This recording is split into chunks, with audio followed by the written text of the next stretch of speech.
Bonjour à tous et bienvenue dans les entretiens inspirants, le retour après une petite pause qui a eu lieu pour faire la place au sommet Virtuel Manager, la réponse étant toi.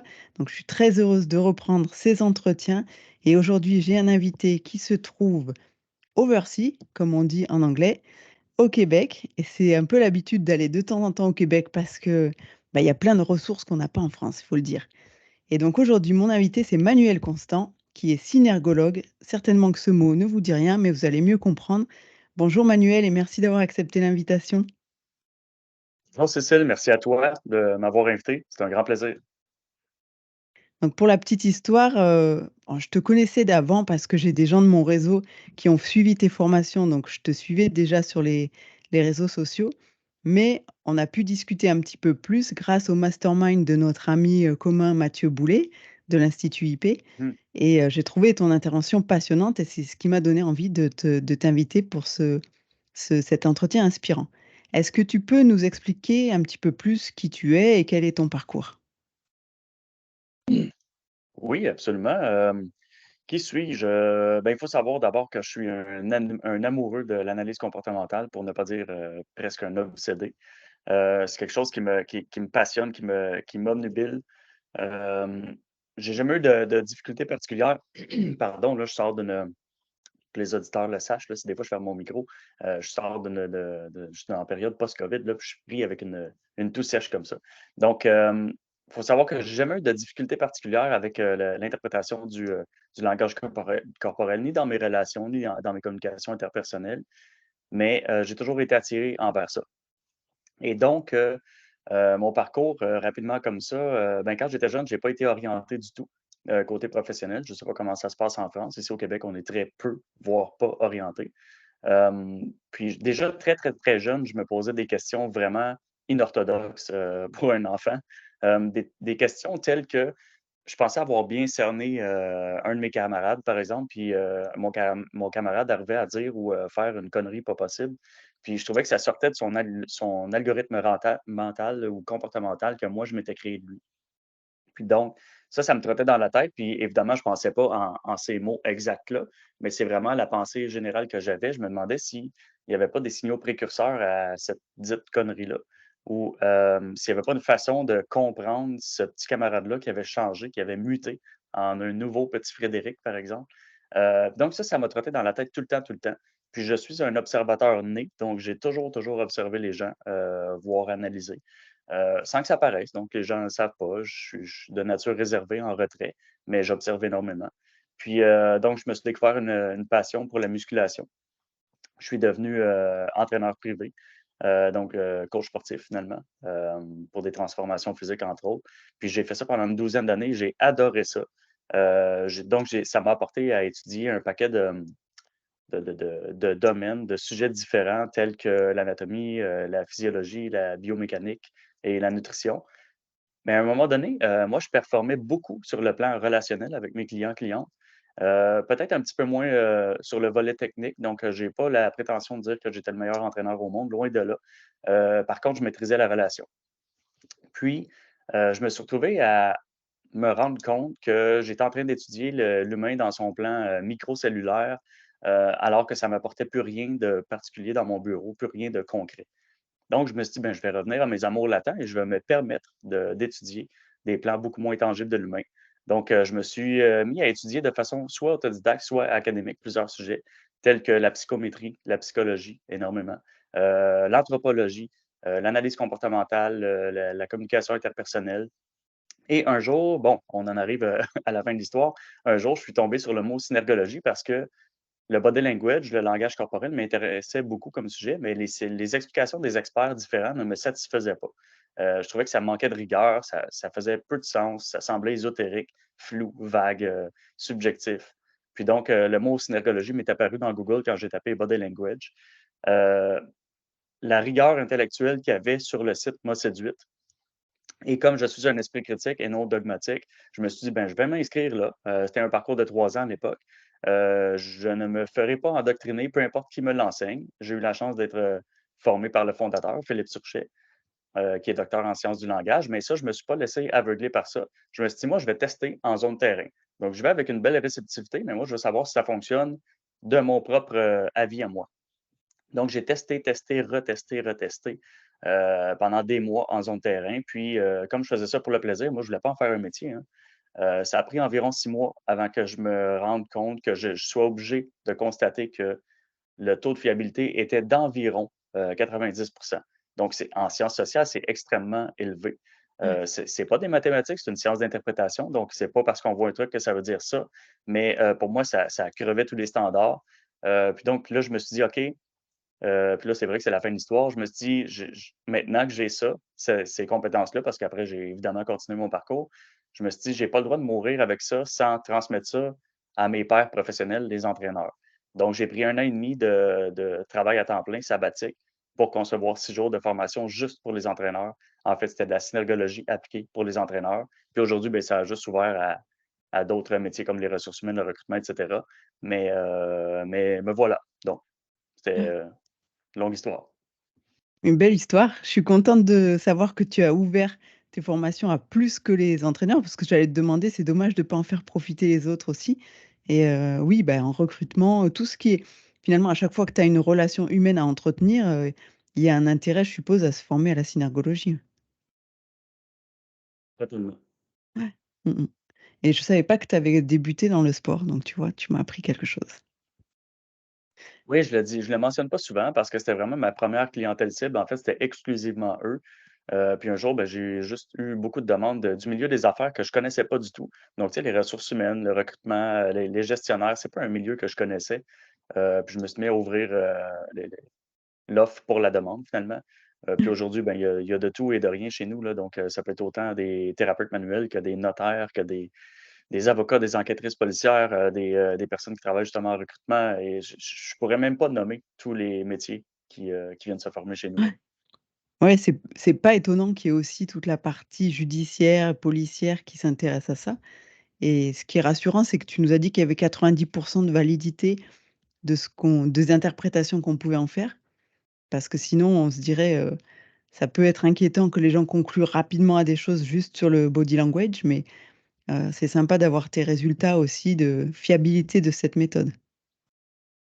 C'est ça, j'insiste là-dessus, ça, c'est mon estimation personnelle. C'est pas des chiffres qu'on peut mesurer, si facilement, voire c'est impossible à mesurer. Puis, c'est pas de la validité, c'est de la fiabilité, en termes de signification. Donc on n'est jamais dans le 100. Puis ça, il faut toujours être prudent là-dessus.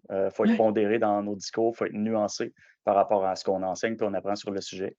C'est ce qui est pas fait ailleurs, je trouve, sauf à l'Institut de synergologie. Mais même encore là, il y a des gens qui sont synergologues, qui sortent de là puis qui émettent des propos radicaux. Donc je me dis qu'il y a quelque chose qui a été mal compris, mais quand on accepte, on accueille le fait que c'est pas, des mathématiques, puis que c'est pas du 100 puis qu'on peut se tromper, on devient de mieux en mieux pour interpréter le langage corporel des autres et de toute manière, il faut aller valider ou, invalider la petite théorie qu'on s'est créée, de façon verbale avec l'autre. Donc au final, ce que ça permet de faire, c'est de déceler des non-dits et de les transformer en solutions en instaurant un climat de confiance, en posant des questions efficaces, plus orientées, puis en obtenant de l'information verbalisée plus privilégiée parce qu'on ne l'aurait probablement jamais eu et que peu d'autres personnes auraient pu avoir cette info-là parce que nous, on s'est appuyé sur un fait, c'est factuel. Il y a eu du langage corporel précis à ce moment-là. Donc, Mmh. notre cerveau fait des liens avec des enjeux, puis donc la relation aussi se solidifie après là. Ouais, c'est important ce que tu viens de dire parce que du coup, ça veut dire que le but de la synergologie, c'est pas d'aller tirer des conclusions à partir de ce qu'on voit, c'est d'aller ouvrir un dialogue à partir de ce que tu as vu. Finalement, tu peux relancer parce que tu dis: «Ah, il y a eu une réaction qui me laisse à penser que, je vais valider avec mon interlocuteur que c'est bien ça». C'est ultra important ce que tu viens de faire comme, synthèse, finalement parce que, c'est justement déjà un milieu qui peut paraître ésotérique ou qui peut paraître, charlatanesque. Je sais qu'il y a des body language experts en dehors de la synergologie aussi qui surfent sur le fait de tu sais, c'est très hollywoodien, hein, donc on a l'impression que les gens peuvent lire dans les pensées, mais c'est pas ça du tout. En fait, c'est jamais une finalité et ce n'est pas enseigné comme tel à l'institut. C'est toujours un point de départ, la synergologie, tout le temps, tout le temps. Donc c'est un outil excessivement relationnel, bienveillant, humaniste. Mais il y a certaines rares personnes, une chance, on a vraiment peu de détracteurs en synergologie, mais il y a certaines rares personnes qui le sont, puis qui utilisent Ça pour dire que c'est de la pseudoscience, que c'est pas valide scientifiquement, que, c'est de la manipulation, que bon, un paquet de foutaises là, que finalement, c'est pas ça du tout, c'est pas vendu comme ça, puis c'est pas acheté comme ça à Mmh. l'institut. Ça, c'est de la déformation, c'est un reflet personnel que certaines personnes font. Mais il y a une valeur à ça quand on s'en sert correctement, là. Mmh mh. Est-ce que justement tu peux nous expliquer un petit peu quel type d'information, le langage corporel peut, donner à un interlocuteur et qu'est-ce que ça exprime finalement? Est-ce que c'est mon inconscient? Est-ce que c'est des choses que je veux pas dire mais qui transparaissent quand même? Enfin, c'est intéressant de savoir, d'où ça vient finalement tout ça. Ça, c'est une question que je trouve excessivement intéressante. Ça me stimule beaucoup, intellectuellement parce que je devrais vulgariser quelque chose qui est très complexe. Puis il faut savoir en partant que le non-verbal, c'est une grande classe fourre-tout. Si vous cherchez non-verbal dans le dictionnaire, vous le trouverez pas. Ça existe pas comme terme. Donc déjà, quand il y a une définition sur un mot, vous demandez à 100 personnes de définir le mot sans utiliser le dictionnaire, les gens vont vous sortir, 100 définitions différentes. Imaginez un terme qui n'existe pas dans le dictionnaire. Donc, ça devient un peu n'importe quoi. Grande classe pour tout, puis finalement, bon, par la force de déduction puis de logique froide, on peut se dire, OK, la communication non verbale, c'est tout ce qui se passe en dehors de l'utilisation du verbe. Donc là, il y a plusieurs dimensions ben tiens, que je peux nommer rapidement.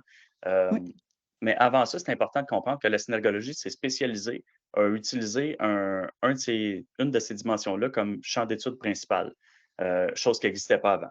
Donc, pour arriver à là, justement, la synergologie a dû définir un peu le non-verbal. Et puis ça, vous pouvez aller surfer sur le net. Il y a certains professeurs d'université quelconque ou certaines instances ou certains articles qui vont vous dire que c'est défini comme tel, la communication non verbale, mais il n'y a pas de réponse absolue, finalement. Parce que la communication non verbale, ça n'appartient à personne. Il y a personne qui utilise ça comme objet d'étude central. Puis donc, nous, ce qu'on a défini, notre propre définition en Synergo de la communication non verbale, c'est que, bon, 5 dimensions qu'on a créées, qu'on a définies en fait. Donc, la ouais, première, puis il n'y a pas d'ordre particulier, là, qui serait le paraverbal. Donc, toutes les caractéristiques vocales, la modulation de la voix, le ton, le timbre, le débit, le volume, etc. Ça peut aller jusqu'à la diction. d'accord. Puis il y a des sciences qui s'occupent de ça, donc la prosodie, la phonétique, par exemple. Bon, un paquet de sciences, puis c'est pas nous qui s'occupent de ça. Ensuite, on pourrait parler du périverbal. Le périverbal qui est tout ce que l'environnement, a comme influence, sur nos comportements sociaux. Donc, par exemple, le fait d'avoir une table ronde ou carrée ou l'éclairage, dans une pièce ou, on peut aussi parler de la bulle entre les gens, la fameuse, ce qu'on appelle la proxémie ou proxémique. Donc la Ouais, bulle qu'on met l'espace qu'on met entre nous et l'interlocuteur de façon naturelle, c'est du périverbal aussi. OK. On peut parler ensuite de l'infraverbal. L'infraverbal, c'est, tout type de message subliminal qui influence le comportement de manière non consciente, complètement inconsciente. Si on parle d'odeur, on parle des phéromones, par exemple, et si on parle Ouais, d'images, on parle d'images qui nous sont exposées en moins de 20 millisecondes. d'accord, Ensuite, quatrième dimension, il y a le supraverbal. Le supraverbal, c'est le choix des artifices, qui nous entourent pour influencer notre propre image ou l'image qu'on projette. Par exemple, les vêtements que je choisis. Donc là, il y a quand même un bon degré de conscience, là. Puis là, dans les vêtements que je choisis, il y a la couleur, la taille, la forme, la marque, même chose avec les bijoux, les tatouages, le maquillage, la marque de l'auto qu'on choisit, sa couleur, tout ce dont on s'entoure pour projeter une certaine image, c'est du supraverbal. d'accord. Et dernière dimension, et celle-là, je la vulgarise, le langage corporel. Donc, ce qui est communément appelé body language, l'anglicisme.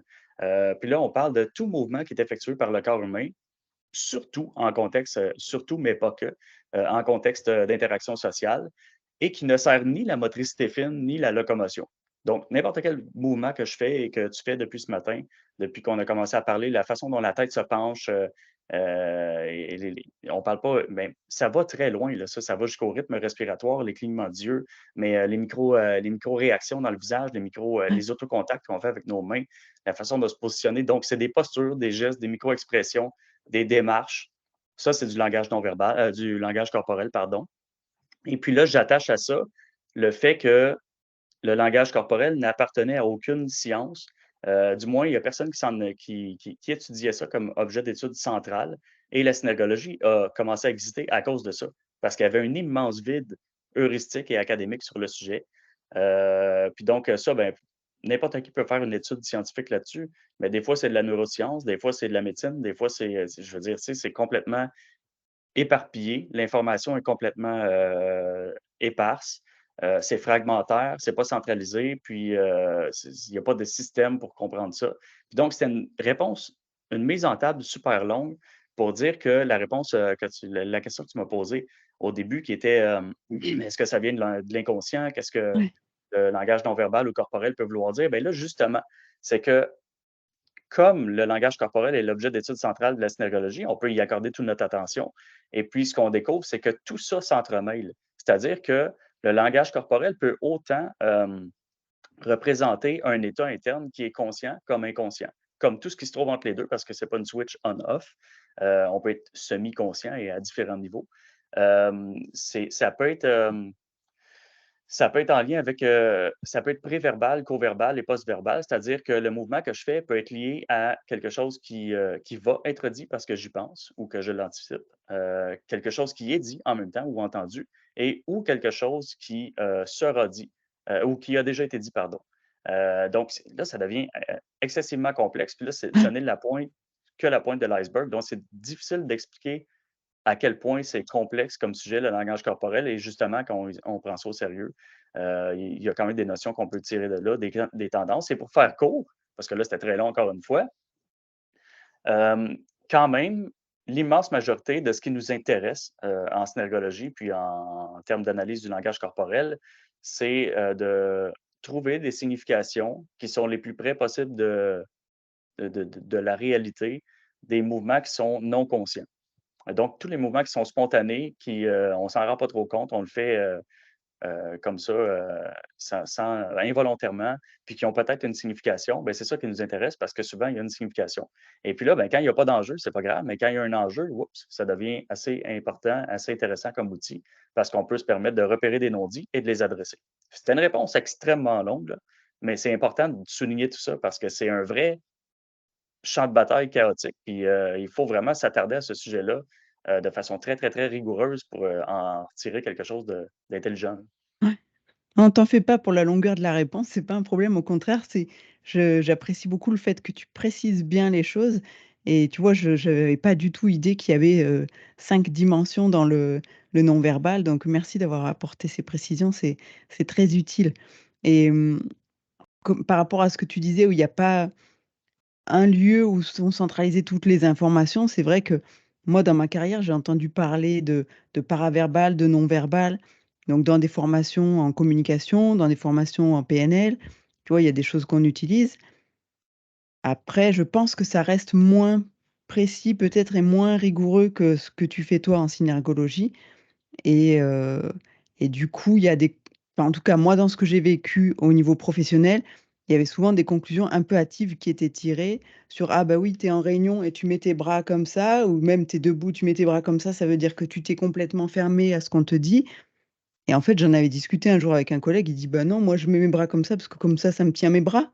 C'est parce que je sais pas quoi en faire, je les mets là» et tu commences à voir que oui, bah, il y a quand même des interprétations qui peuvent être un peu abusives parfois de ce genre de choses, si justement tu as pas cette rigueur que tu viens de nous partager sur ce que tu peux tirer de ces informations-là, quoi. Ouais. Puis, pour, ajouter, l'insulte à l'injure, ou l'inverse, heu, il y a des mouvements qui sont innés. On pense qu'il y a une partie du langage corporel qui est innée, une partie du langage corporel, une grosse partie qui est acquise, mais il y a aussi des idées reçues, des préconceptions, des trucs prémâchés un peu, des croyances populaires. Puis donc, là, la culture aussi embarque là-dedans, l'éducation. Donc, le fait des tu sais, les bras croisés qui représentent, la fermeture, c'est le premier mythe que je brise tout le temps, partout où je vais. Parce que c'est vraiment l'emblème du non-verbal. Si on demande aux gens ce qu'ils savent du non-verbal, ils nous disent: «Ah, les bras croisés, ça représente la fermeture» et justement, c'est faux. Du moins, c'est partiellement faux. Évidemment, je ne ferai pas une formation de 45 minutes là-dessus, là, mais en 1 minute, rapidement, il y a plusieurs raisons pour lesquelles on peut se croiser les bras, puis c'est pas justement de la fermeture ou pas de la fermeture, il y a plein d'autres raisons. Je peux me croiser les bras parce que j'ai froid. Ça nous arrive tous, Oui, à tout le monde, de c'est faire ça vrai. au moins une fois dans notre vie, mais bien plus que ça, évidemment. Je peux me croiser les bras par protection.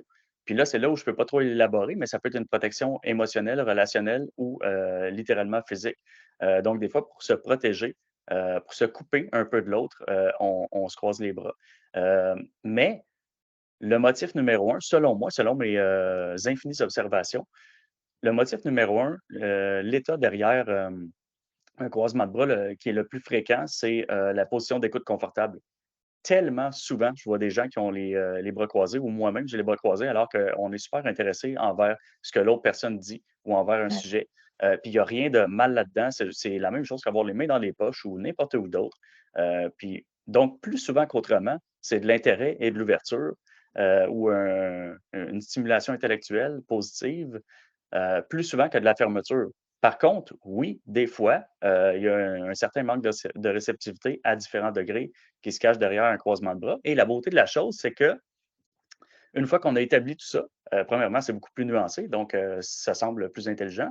Et deuxièmement, la beauté de la chose, c'est que la synergologie a été capable de nommer, de trouver des éléments dans le croisement de bras. En dehors du faciès, en dehors de tout le reste, juste le croisement de bras en tant que tel, quels sont les éléments qui sont associés à un manque de réceptivité, et à quel degré, si on veut. Donc, on est capable vraiment de nommer, ces trucs-là. Puis ça, c'est ce qui se fait en formation, puis c'est ce qui fait qu'on est capable après ça de piloter toutes nos interventions en sachant très bien que la personne est fermée ou pas fermée en avant de nous.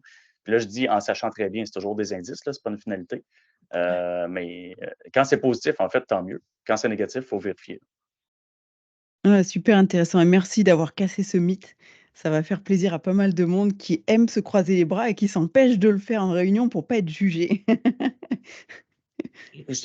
Maintenant, je fais du pouce, du millage là-dessus pour dire si jamais vous avez les bras croisés, ça nous est à peu près tous arrivé une fois dans notre vie au moins d'avoir les bras croisés, de les décroiser en se disant: «L'autre personne va penser que je suis fermé». Je donne rarement des conseils dans la vie. Si je peux en donner un, ce serait le suivant: faites pas ça. Restez les bras croisés parce que justement, si vous aviez les bras croisés, probablement que c'est que vous étiez de toute manière intéressé. Et deuxièmement, même si vous manquiez de réceptivité, il y a une raison à ça. On ne se lève pas le matin en se disant: «Tiens, aujourd'hui, je vais parler à Cécile, je vais manquer de réceptivité à 11h28». Mais non, c'est pas comme ça que ça fonctionne. Probablement, quand on manque de réceptivité, l'attitude de l'autre nous a grandement, encouragés à manquer de réceptivité. Donc même chose chez nous. Quand on remarque que l'autre manque de réceptivité à travers, par exemple, un croisement de bras, c'est souvent notre propre attitude qui a conditionné l'autre personne à ne pas être si réceptive que ça. Donc c'est toujours, tu sais, c'est une danse très dynamique, hein, les interactions sociales et les subtilités du langage corporel. Puis il y a un motif derrière ça, il y a un état, mais il y a quelque chose aussi qui a provoqué cet état-là. Donc, mais c'est ça, je dirais aux gens, tu sais, ne vous décroisez pas les bras. Puis de toute manière, si vous faites ça, la première chose que vous allez, faire, c'est vous demander où mettre vos mains. Là, C'est vous ça. allez vous les mettre dans les poches. «Ah non, pas là. Ah, derrière le dos. Ah non, pas là non plus». Donc vous allez juste avoir l'air encore plus étrange que, si vous aviez juste été naturel.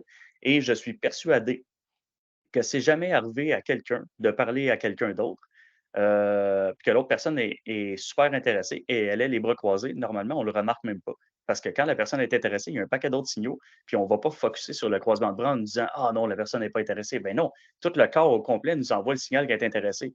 Donc, faut pas penser à la place de l'autre en se disant: «L'autre personne va penser que, je suis fermé». C'est vraiment, une erreur de faire ça. C'est un mythe qui malheureusement a la vie dure, qui même des fois est enseigné à l'intérieur de certaines enceintes universitaires, dans plein de programmes, mais c'est pas parce que les gens le répètent que c'est vrai. Et il y a plein de choses comme ça, tu vois, qu'on apprend aussi en formation commerciale, puisque tu as une relation avec ton client qui a un enjeu derrière pour toi et où on te dit: «Ouais, attention, si le client se recule sur sa chaise ou s'il croise les bras ou ceci, cela, ou s'il s'avance, bah, tu peux t'avancer aussi et puis s'il recule et bah, il faut que toi aussi tu repartes en arrière, faut pas que tu restes penché en avant» et finalement, je trouve ça très rassurant de se dire: «Finalement, j'ai qu'à être naturel». Bah, c'est tellement plus facile plutôt que d'être en train de penser à tout ça et ça, en fait, si tu es là à essayer d'analyser, tu me diras ce que tu en penses, mais en tout cas, moi, ça m'empêche d'écouter vraiment la personne que j'ai en face. Donc c'est tu peux dire c'est soit, de la paresse intellectuelle où j'ai pas envie de faire cette double tâche d'écouter et d'analyser ou c'est juste, ouais, de toute façon, ça m'empêche d'écouter correctement, donc je préfère me focaliser que sur, l'écoute active plutôt que de réfléchir à ce que je fais de mon corps, quoi. Totalement, je prenais des notes. Je t'en prie. J'ai envie de répondre à ça en 2 volets. Premièrement, l'histoire de contrôler son langage corporel, c'est du rêve, c'est vendre du rêve, c'est très américain, comme procédé et malheureusement, j'ai la plupart des gens qui travaillent dans le milieu du non-verbal, qui se disent experts ou qui le sont, peu importe, vont vendre leurs services en ce sens-là. Ils vont dire aux gens comment se placer, comment ne pas se placer et pour moi, ça fonctionne pas du tout ça, pour plusieurs raisons. La première étant que premièrement, pour savoir quoi contrôler, il faut le savoir, quoi contrôler. Donc, ça prend littéralement une formation et pas juste un Ouais. conseil, fais ça avec tes mains ou ne fais pas ça avec tes mains. Il va comprendre pourquoi on fait ça. Donc, déjà là, il y a un problème. Il faudrait que les gens soient littéralement un petit peu spécialisés, du moins. Deuxièmement, autre gros problème, c'est pas parce qu'on s'empêche de faire un truc avec un segment du corps ou au contraire qu'on s'oblige à faire quelque chose avec un segment du corps que le reste du corps, tous les autres segments du corps vont pas envoyer les véritables signaux.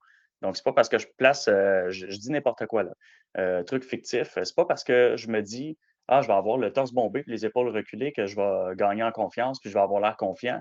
Ben, ça se peut qu'il y ait un paquet d'autres segments du corps qui envoient l'effet inverse parce que au final, tu as pas vraiment confiance en toi. Donc, de mimer une attitude, c'est très inefficace, et j'irais jusqu'à dire que c'est contre-productif pour la dernière raison suivante. Dès l'instant où tu penses, tu es dans ta tête, puis tu te dis, «Tiens, je vais me placer comme ça» ou «Je ne vais pas me placer comme ça», même si ça dure une seule seconde, assez souvent, ça va être 2 3 secondes, mais tout ce temps-là, même si c'est très court, tu le passes plus avec l'autre personne. Tu es plus Mmh. disponible pour la conversation et quand quelqu'un nous écoute plus, on le sait immédiatement. Pas besoin de D'acc formation en synergologie là-dessus et pas besoin d'attendre 30 secondes. On le sait immédiatement quand l'autre personne a décroché. Évidemment, il y a des trucs évidents comme l'absence de clignement d'yeux, mais il y a d'autres signaux. Donc notre intuition est quand même assez forte là-dessus quand on parle puis que l'autre personne ne nous écoute plus.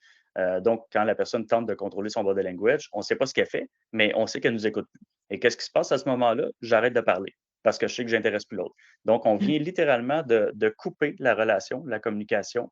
On perd énormément de points relationnels pour avoir fait un truc complètement imbécile qui est vendu comme du rêve. Mmh mh. Donc, pour toutes ces raisons-là, contrôler son body language, c'est très, très peu efficace et plus souvent qu'autrement contre-productif. Donc, moi, j'enseigne pas ça parce que véritablement, ça fonctionne pas. Puis après ça, l'autre volet, parce que ça, c'était un volet. Pour cette même raison-là, j'enseigne pas aux gens à analyser consciemment les autres. Donc moi, j'enseigne aux gens à se servir de la synergologie de façon, rapide et efficace, mais pour ça, il faut apprendre un petit lexique corporel, beaucoup plus petit que celui que moi je connais. On parle de quelques dizaines de signaux. Il faut les apprendre par cœur, puis il faut pas en tenir compte. Il faut seulement piloter nos interventions exactement comme on le ferait d'habitude sans penser à ça. Puis à un moment donné, votre cerveau va être capable de faire un lien avec un geste très précis qui a été fait dans un contexte précis. Par exemple, si ça va super bien avec un prospect, un client potentiel, ça fait 15 minutes qu'on parle, puis au moment où je nomme mes tarifs, la personne fait un petit signe de rejet, tiens, qui pourrait être représenté, par exemple, comme ça, par ça. Donc là, pour les gens qui nous écoutent et qui ne nous voient pas, c'est le fait de faire glisser le dos de l'index sous le nez et vers l'extérieur. Je sais que c'est un peu compliqué là, oralement. Mais donc, ce petit signe-là qui est très rapide, quand on ne le connaît pas, on ne le sait pas. On sait que ça, 8 9 fois sur 10, c'est du rejet. On ne sait pas ce que l'autre personne rejette, mais comme on vient juste de nommer nos prix et que ça se fait dans la même seconde, on a un fort doute que c'est probablement lié à ça. Puis donc, c'est la meilleure façon de fonctionner pour faire de la synergologie, pour utiliser la synergologie efficacement en zone terrain. Parce que sinon, si on est en mode analytique, consciemment, ben, encore une fois, on vient de se couper de la relation Mmh mh. pour les mêmes raisons que tantôt. Donc, il faut que ça devienne une seconde nature. On connaît notre petit lexique par cœur, des petits mots-clés. On a vu la nuance en formation, mais maintenant, de connaître les mots-clés pour s'y rattacher rapidement, notre cerveau est capable de gérer ça là, rapidement comme ça. Donc, c'est la façon vraiment de procéder qui est optimale pour moi. Ouais et du coup, tu peux t'entraîner en observant des conversations entre 2 autres personnes, donc dans lesquelles tu n'es pas inclus et là, tu vas voir les petits gestes et c'est peut-être comme ça que tu crées les automatismes aussi? Voilà, tu as pris de l'avance. En fait, c'est le moment de pratique, la période de pratique que je privilégie, que je prescris finalement, pour que ça devienne, naturel. Donc oui, là, on peut se pratiquer à la télé ou au restaurant. À la télé, c'est bien là, parce qu'à la télé, on peut reculer, on peut zoomer, on peut mettre ça sur pause, on peut faire un paquet de trucs. Je dis la télé, ça peut être un téléphone ou un ordinateur, on peut aller voir les entrevues qu'on veut. Donc ça, c'est le moment de se pratiquer, mais ça prend très, très, très peu de temps. On parle d'une poignée d'heures, là, avant que, notre cerveau, nos yeux soient capables de détecter ces mouvements-là en zone terrain quand ça arrive et qu'il y a un enjeu. C'est un investissement qui est assez, assez facilement rentable, mais oui, ça prend une petite zone tampon de pratique, là. OK. En tout cas, ouais, super intéressant. Moi, je retiens le truc d'être naturel et authentique et ça me va bien parce que l'authenticité, c'est une de mes valeurs fortes. Alors comme ça, si j'ai pas besoin de tricher avec qui je suis, je me sens beaucoup mieux. Heu, J'avais encore une question par rapport, aux cultures différentes et je me demandais, est-ce que ce body language, il diffère d'une culture à l'autre? Et en fait, je peux te raconter une petite histoire peut-être pour illustrer ça. Mmh. Moi, j'ai travaillé pendant, plusieurs années, pendant 5 ans, pour une société chinoise et donc j'allais régulièrement en Chine et c'est seulement au bout de 3 ans que je me suis dit: «Bah, tiens, j'apprendrais bien un petit peu le mandarin pour pouvoir échanger quelques mots avec mes collègues». Je trouvais ça sympa et plus respectueux par rapport à eux de pouvoir aussi avoir quelques mots dans leur langue. Mais avant ça, j'ai eu des expériences assez drôles parce que je me suis retrouvée avec des collègues, chinois à Pékin et puis qui discutaient entre eux en mandarin et moi je leur répondais et qui se posaient des questions des fois entre eux pour savoir si, par exemple donc on était au restaurant par exemple et moi je comprends, alors que c'était en mandarin donc j'ai pas compris les mots, que mes 2 collègues se posaient la question de savoir si on pouvait avoir des couverts à la place des baguettes et en fait, sans qu'elles me traduisent quoi que ce soit, je les vois échanger entre elles et je dis: «Moi c'est bon, j'utilise les baguettes» et là elles me regardent, elles me disent: «Mais tu as compris ce qu'on a dit? Tu parles chinois?» Je dis: «Ben non, mais il m'a semblé que c'était de ça que vous parliez» et elles m'ont confirmé que c'était bien ça qu'elles se demandaient et elles m'ont regardée, et je me dis: «Bah, peut-être que c'est le langage corporel qui m'a guidée là-dessus». Je sais pas ce que tu en penses? Ça pourrait être un sujet très complexe et complet, mais je vais faire ça quand même court. C'est une bonne question, encore une fois. Il faut pas mélanger 2 choses et c'est ce que tout le monde fait sans le savoir, donc je lance pas la roche à personne, là, c'est normal, quand on n'étudie pas le sujet profondément, on le sait pas. Mais il y a quelque chose qui est vraiment souvent mélangé, c'est le langage corporel et les rites. Je m'explique. Le langage corporel ou du moins ce qui nous intéresse dans le langage corporel, j'ai dit tantôt que c'était des trucs qui sont inconscients, qui sont non volontairement effectués comme mouvement, qui sont liés à un état, quelconque. Tandis que les rites, je vais vous nommer un exemple, puis vous allez comprendre après. Par exemple, si quelqu'un me dit: «Ah, ben moi, je connais quelqu'un, qui travaille en Asie, puis, dans ce pays-là, les gens dans une certaine région de l'Asie, dans ce pays-là, les gens doivent pas regarder dans les yeux, soutenir le regard parce que c'est vu comme, irrespectueux ou impoli, donc les gens font pas ça». Puis là, ma réponse courte, c'est que finalement, ça, c'est pas du body language. C'est pas spontané, c'est pas involontaire. C'est un comportement appris et consciemment effectué pour rentrer dans les rangs, pour s'intégrer socialement. Donc, c'est très conscient. Quand les gens font ça, même s'ils n'y pensent pas et que c'est devenu un automatisme, quand même, il y a une forme de conscience là-dedans. Donc, dans le fait de Mmh. baisser les yeux, il y a rien de spontané. C'est vraiment comme: «OK, il faut pas que je regarde, la personne ou il faut pas que je la regarde plus longtemps», peu importe. Donc ça, c'est un rite. Donc tout ce qui est comportement appris, éduqué, dans le sens où, un comportement qui est effectué pour convenir aux autres. Donc ça, c'est vraiment des rites qui sont culturels et ça change d'une région à l'autre totalement. Il y a d'autres endroits sur la terre où, ne pas regarder dans les yeux, justement, ça pourrait être vu comme impoli ou respectueux. Puis là, on pourrait nommer un paquet de rites, de comportements comme ça qui existent, qui sont propres à chaque région. Le but, c'est on ne fera jamais le tour de ça. Premièrement, quand on les connaît pas, ça devient difficile de faire la part des choses, mais quand on travaille un peu avec, le body language, puis on se forme un peu là-dessus, ça devient un peu une évidence, ces trucs-là. Donc, évidemment, quelqu'un qui ne regarde pas dans les yeux, ben, il faut savoir que oui, ça pourrait être quelqu'un qui est timide, qui est facilement intimidé. Ça pourrait être aussi qu'à ce moment-là, la personne est intimidée juste par cette personne-là. Ça peut être parce que la personne est dans ses pensées. Ça peut être parce qu'il y a une introversion qui est forte, une négativité, une dépression. Tu sais, il y a un paquet de choses qui peuvent être possible, outre l'aspect culturel. Donc les 2 se mélangent, mais en réalité, c'est, dans ce cas précis-là, c'était pas du body language, c'était un rite. Puis donc, c'est souvent le cas. Puis là, avec le truc des baguettes, dans une autre langue, ben, effectivement que ce qui est pas des rites, heu, ce qu'on dit, ce qu'on pense, c'est qu'environ 99 et plus du langage corporel, du fameux langage corporel, serait universel. Donc, on se déplace d'une région à l'autre, les signaux qui représentent, par exemple, les expressions faciales. Là, je sais que ça, là, dans le milieu scientifique, ça commence à être un petit peu plus démenti, mais de façon très vulgarisée, quand quelqu'un est en colère, que ce soit quelqu'un qui provient de la Mongolie ou un papou de Nouvelle-Guinée, ben, il risque d'avoir les mêmes déplacements faciaux au niveau musculaire. Donc, ça crée un peu les mêmes schèmes, les mêmes mimiques. Donc, ça, il y a une forme d'acquis là-dedans, plus que d'inné, puis il y a une forme surtout universelle. Mais c'est ça, tout ça est mélangé, hein. Donc, acquis, universel, culturel, inné, tout ça est mélangé, conscient, pas conscient. Mmh. Mais oui, le body language, en fait, est davantage, ce qu'on peut dire, là, sans risquer de se tromper, c'est que le body language, pardon, est davantage universel que culturel, mais que la culture a quand même un rôle à jouer sur ce qu'on pourrait appeler le langage corporel ou les comportements. D'accord, mais je trouve ça assez génial du coup de se dire que c'est universel et finalement tu le vois que des fois, des enfants qui parlent pas du tout la même langue, ils arrivent à jouer ensemble, ils se posent pas de questions. Voilà.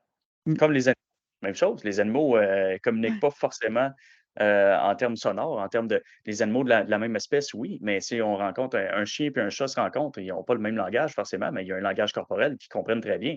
Un chien sait très bien quand il faut pas qu'il s'approche d'un chat qui va le graffiner, au complet. Même chose avec un chat qui fuit un chien qui risque de le manger, ils se comprennent très bien. Je veux dire, c'est de la survie. ouais. Donc oui, le langage corporel a quand même une grosse base qui est universelle.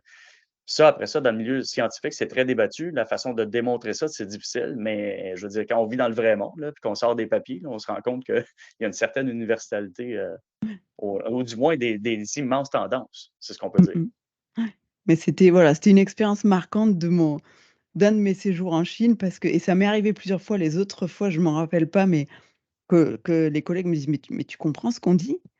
«Ben non, mais il y a un certain nombre de choses que je peux que je peux ressentir finalement». Après tu as le côté, empathie peut-être qui joue aussi, non? Que tu rajoutes, Oui, puis, là encore faut-il, être en mesure de bien définir ces mots-là, là, puis là, ça devient compliqué, puis c'est pas mon domaine, la psycholinguistique, puis la linguistique, tout court. Mais, l'empathie, il faut savoir qu'à la base, là, l'empathie, c'est tout simplement la capacité de comprendre ce que l'autre ressent. C'est tout. C'est pas de Il faut pas mélanger ça avec l'hyper-empathie, la sympathie, la compassion et un paquet d'autres trucs qui peuvent se ouais, rapprocher de l'empathie. Mais souvent, quand les gens utilisent le mot empathie, on a l'impression qu'il y a une forme de gentillesse là-dedans, alors que ça n'a rien à voir. C'est tout simplement d'être capable de comprendre l'autre. Donc, si on parle en ces termes-là, oui, il y a certainement une forme d'empathie. Et d'ailleurs, le fait d'être capable de s'intégrer socialement, tout le monde est un peu, en pâte, en quelque sorte, parce que ouais, sinon on ne serait pas capable de bien détecter quand parler, quand pas parler, quand être gentil, quand pas être gentil, quand, bon, heu, tu comprends un peu le topo. Donc, mais oui, il y a nécessairement une forme d'empathie. Après ça, est-ce qu'il y avait des indices supplémentaires? Probablement. Comme est-ce que la serveuse, par exemple, regardait la table ou à certains endroits ou faisait des petits gestes très subtils, par rapport au couvert, sans qu'on s'en rende compte? Probablement qu'il y avait d'autres indices que juste, ou juste le contexte. Notre cerveau est capable de décoder que les chances que la personne nous demande quelque chose qui est lié à l'introduction d'une tablée, sont assez fortes. Donc, tu sais, ouais. notre cerveau fonctionne Mmh aussi mh. par intuition, déduction, là. Ouais, Donc, pour toutes ces raisons-là, en fait. ouais. Mmh mh. Ouais, c'est passionnant. C'est vrai que du coup, on commence à saisir la complexité de la synergologie parce qu'il faut aussi que tu écartes tous les autres paramètres pour te focaliser là-dessus et pas tout confondre, quoi et pas tirer de conclusions hâtives sur des choses. Tu viens de synthétiser, en fait, tout ce que j'ai dit depuis le début, et que j'ai de la difficulté à exprimer. C'est que justement, il faut connaître toutes ces possibilités-là pour écarter celles qui font pas de sens au moment présent. Et puis là, ça a l'air bien compliqué, là, mais c'est pas si compliqué que ça quand on s'y met, puis quand on a une formation qualitative. C'est même très facile, j'irais jusqu'à dire. Heu, mais ça prend un mouvement comme la synergologie qui, s'attaque à ce sujet-là, sinon on n'y arrivera jamais, là. Ouais. Ouais, non, mais c'est super intéressant.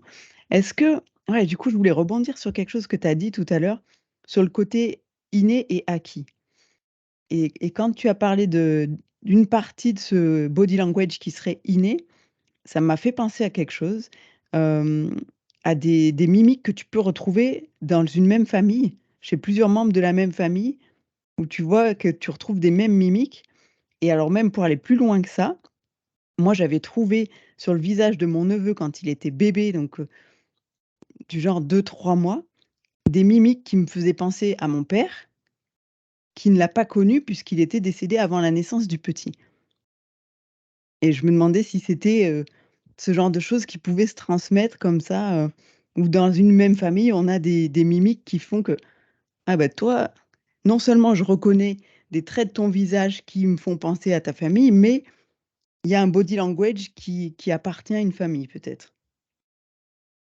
C'est encore une fois ça me fascine ce genre de discussion-là, parce qu'il y a beaucoup à dire, mais c'est vraiment, vraiment pertinent et intéressant comme question. Ben, déjà, d'abord, bon, j'ai dit tantôt que j'avais étudié la psychométrie, puis, déjà avec l'approche des traits de personnalité, qui est la psychométrie de façon, les traits de personnalité de façon, scientifiquement validée. Déjà, je veux dire, le débat est infini, puis de toute manière, ça s'applique à toute science sociale. Tout ce qui concerne le comportement humain, le fait de dire si le comportement est humain est inné ou acquis, c'est un débat qui fait rage depuis des siècles. On n'y arrivera jamais, on verra jamais le bout parce qu'il y a un peu de réponse dans les 2 parties. Donc dans, par exemple, le comportement, admettons une mimique, comme celle que tu nommes, qui est, familiale. Ben, il y a probablement une toute petite partie de la réponse qui est biologique. Moi, je pense qu'il y en a pas tant que ça, mais il y en a peut-être une petite partie. Sinon, dans le reste du comportement, il faut savoir qu'un bébé, naissant, ça s'exprime pas avec un éventail de 12 000 comportements, là. C'est soit, tonique ou atonique, quand on regarde ça, là. Mmh. Donc avant même d'être positif ou négatif, là, l'enfant, quand c'est ça le bébé, c'est-à-dire naissant, quand ses besoins sont insatisfaits, il devient tout crispé. Il y a énormément de contractions musculaires et assez souvent, il pleure. Et puis quand ses besoins sont complètement satisfaits, il est complètement détendu et assez souvent, il dort. Puis là, ben, peu de temps après, embarque la valence positive ou négative de ces expériences. Donc, ses besoins sont satisfaits ou insatisfaits, toniques ou atoniques, mais aussi embarque positif ou négatif. Puis là, on voit ça, par exemple, à travers le sourire. Donc, un bébé qui ne voit pas encore, il y a certains bébés là, rares là, qui ne voient pas encore et qui sont capables de sourire dans des circonstances particulières.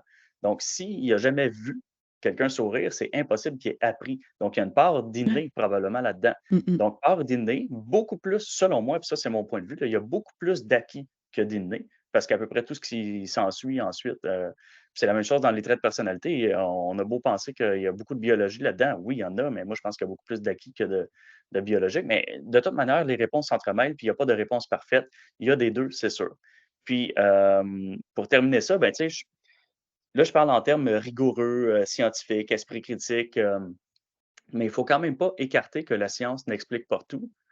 Et pour moi, il peut avoir des réponses puis moi, je suis pas là du tout, là. Moi, je suis pas ésotérique, je suis très, très, très, critique, rigoureux, cartésien. Donc moi, tout ce qui est ésotérique, ça me parle pas du tout. Mais je dois admettre, en tant qu'esprit critique, que si la science n'explique pas tout, il peut y avoir des réponses ailleurs. Est-ce que, c'est possible qu'il y ait pas, dans la mémoire cellulaire des trucs qui soient transgénérationnels? Ben, je pense que oui, c'est possible. Mais après ça, je peux pas le mesurer, je peux pas l'évaluer, donc c'est une possibilité, puis je peux rien faire avec ça, mais c'est possible. Donc c'est important d'admettre en science ou avec un esprit critique qu'il y a des choses qu'on connaît pas, puis qu'il y a peut-être des réponses ailleurs que les fameux champs, déjà explorés, là. Mmh mh. Alors moi, tu sais, de base, je suis scientifique aussi de formation, hein, je suis biochimiste.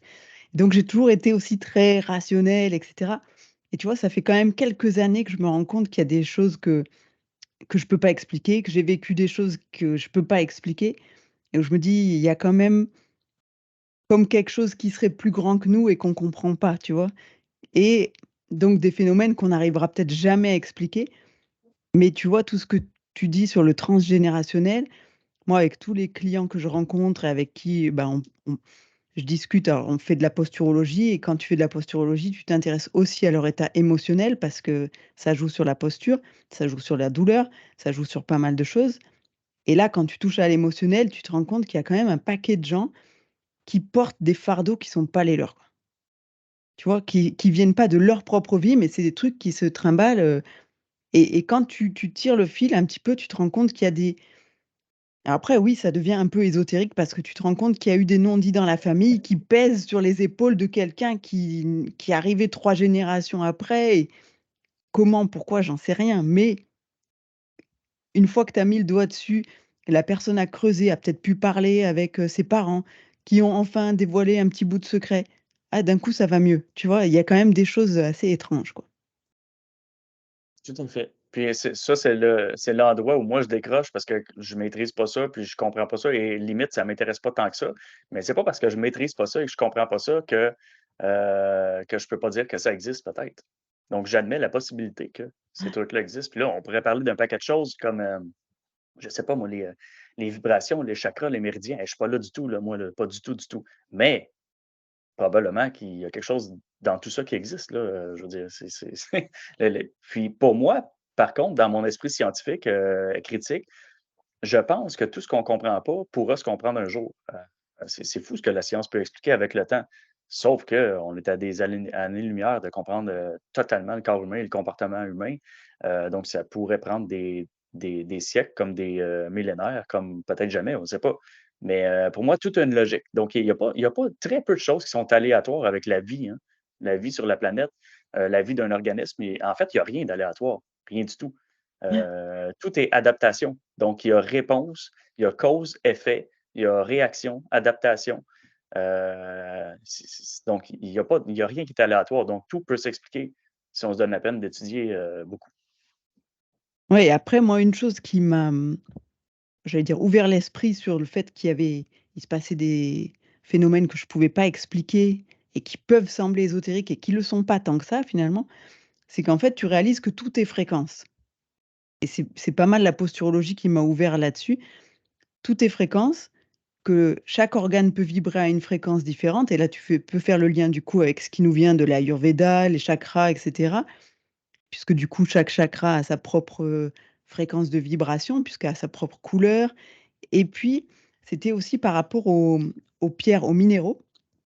Moi je croyais que c'était complètement ésotérique et puis en formation, le docteur Bricot, dont tu as déjà entendu parler, nous dit: «Oui, pour certaines, cicatrisations, vous pouvez utiliser telle pierre». Alors j'ai pas retenu le nom de la pierre et ça permet de cicatriser plus vite.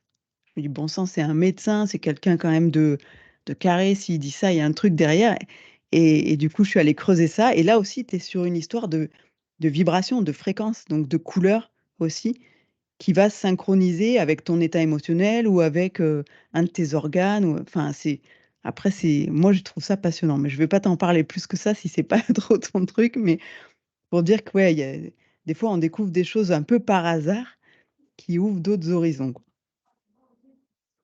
Puis en fait, c'est pas non, c'est pas mon truc, sauf que, ma phrase finale, c'est que définitivement, on en comprend beaucoup moins, sur l'humain que ce qui reste à découvrir, là. Ça, pour moi, c'est la seule certitude que j'ai. Le peu qu'on connaît, on pense que certaines personnes pensent qu'en connaissent beaucoup et moi-même, sur mon sujet, je pourrais penser ça, mais il reste beaucoup plus à découvrir que ce qu'on connaît déjà, tout court.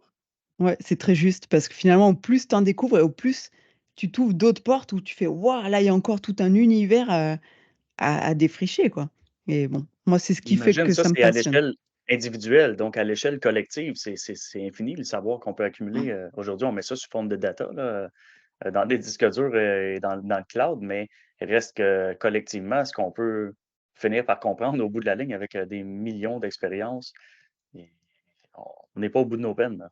Mais Ouais tant mieux. et tant mieux, ouais. Moi, ça me rassure parce que je suis quelqu'un de très angoissé par l'idée de m'ennuyer donc là, je sais que j'ai, un terrain de recherche infini donc ça me va bien. Absolument, c'est réciproque, pour moi aussi. Manuel, je vais devoir te laisser retourner à ta vraie vie. Je te remercie d'avoir passé du temps avec nous. Mais avant de terminer, est-ce que tu peux nous donner quelques informations sur les formations que tu fais? Où est-ce qu'on te retrouve? Comment on peut te contacter? Tout ce qui peut être utile pour les personnes qui ont été intéressées par la synergologie et par ton discours et qui souhaiteraient en savoir plus. Oui, d'accord. Pour faire court, où est-ce qu'on peut trouver mes formations? Ma compagnie s'appelle Synergo, donc SYNER, trait d'union, go.com pour le site web. Sinon, OK, sur mon nom personnel, je suis très, très, très actif sur, tous les réseaux sociaux, c'est-à-dire YouTube, LinkedIn, Facebook, Instagram et même TikTok. OK. Ça commence à faire pas mal d'endroits. Si vous tapez Manuel Constant dans Google, vous risquez de tomber sur moi. Puis moindrement que vous êtes intéressé par les formations, ben c'est sous la bannière Synergo, mais c'est ma compagnie, en fait. Puis rapidement, comment ça fonctionne les formations? Il y a 2 volets. Donc le volet où il y a des inscriptions individuelles, c'est des journées de formation entières, puis là, c'est à coût de 2 jours. Donc il y a Synergo 1 qui est 2 jours. On a le choix en semaine et en fin de semaine. un mois après, c'est-à-dire 4 semaines après, on a Synergo 2 qui est encore 2 jours, semaine ou fin de semaine. Et 4 semaines après, Synergo 3 qui est encore 2 jours, qui termine le parcours. Aucune D'accord. obligation de faire les 6 jours. Quelqu'un peut s'inscrire juste à Synergo 1 et ressortir avec des outils après 2 jours. Mais évidemment, il y a une montée en compétences là, il y a une progression logique dans les 2, 4 ou 6 jours. Bon, puis l'autre façon de fonctionner, c'est que je peux faire des formations en entreprise. Ben, je fais des formations en entreprise ou des conférences en entreprise. Puis là, je prends le même contenu, mais je l'adapte selon les besoins, les demandes, les exigences de l'entreprise. Donc, ça peut être beaucoup plus court, évidemment. Je me déplace sur les lieux de travail, puis on travaille ce qu'on a travaillé ensemble dans le parcours de 36 heures que j'offre déjà. Puis ce que je n'ai pas dit aussi, c'est que pour le public, c'est des formations semi-privées, 6 personnes maximum en présentiel. D'accord. Ouais, Il existe OK. pour mes cousins français des versions préenregistrées en virtuel, mais évidemment, je pousse toujours le présentiel. Ouais, c'est toujours plus agréable.